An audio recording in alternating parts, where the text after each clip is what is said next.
Speak English with me day 8। English में questions दो तरह से बनते हैं। एक तो ऐसे क्वेश्चन जिसमें हमें सिर्फ यस या नो में आंसर चाहिए, वहाँ पर हेल्पिंग वर्ब से ही क्वेश्चन बनाए जाते हैं।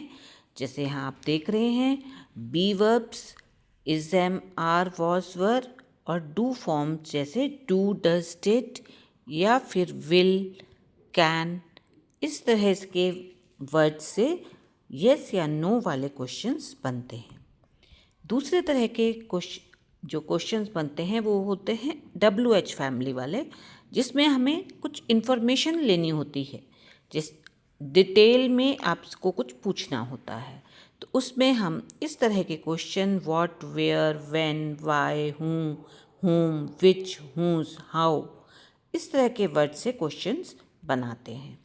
तो अब हेल्पिंग वर्ब से जो क्वेश्चन बनते हैं उसका क्या फॉर्मूला है? पहले हेल्पिंग वर्ब आएगा, उसके बाद सब्जेक्ट और फिर वर्ब।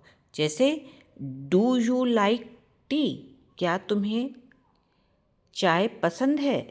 इज शी कमिंग, क्या वह आ रही है? कैन यू स्पीक इंग्लिश, क्या आप इंग्लिश बोल सकते हैं? तो यहाँ पर डू, इज़, कैन, ये सभी हेल्पिंग वर्ब्स हैं। एक यहाँ पे और भी आप देखिए, इसमें सभी जो क्वेश्चंस बन रहे हैं, हिंदी में तो सिर्फ क्या लग रहा है, लेकिन इंग्लिश में अगर हमें एबिलिटी बतानी है तो कैन का यूज़ करेंगे। अगर हमें फ्यूचर की बात करनी है तो विल का। अगर हमें प्रेजेंट की बात करनी है तो इज़, एम, आर का यूज़ करते हैं। अगर हमें पास्ट की बात करनी है तो डू, डिड का यूज़ करते हैं। तो इस तरह से जो changes according to helping verbs आते रहते हैं।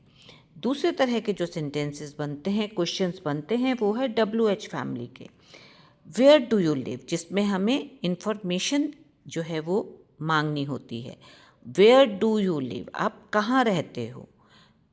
वह क्यों परेशान है? Why is he worried? तो आई होप कि आपको इन्फॉर्मेशन अच्छी लगी होगी। इसी तरह के और वीडियोस के लिए मेरे साथ बने रहिए। Thank you.